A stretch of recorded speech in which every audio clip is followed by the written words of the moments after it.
I think an interesting way to measure yourself as a leader in terms of operating your potential is like what percentage of the time am I operating in a state of flow, a state of presence, feeling open, curious, creative, energized, excited about the future versus what percentage of the time am I operating in a state of frustration, lack, and or fear?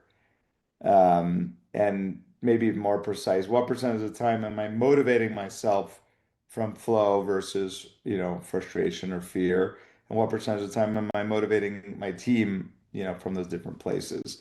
And I think that would be an interesting way to measure effectiveness because gosh, we're all so different. And I think trying to measure yourself by someone else's standards, of performance or metrics is a can be a bit of a trap. I think ultimately it's about being authentic and playing your own game. So I think a more useful measure than some comparative measure is are you operating in a state from which you can be maximally effective and creative?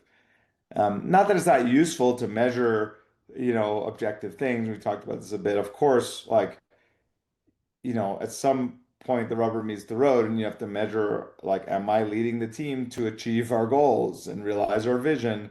Um, but I think that's a downstream kind of symptom or effect, the cause of which is, am I operating from a state of flow, more and more of the time?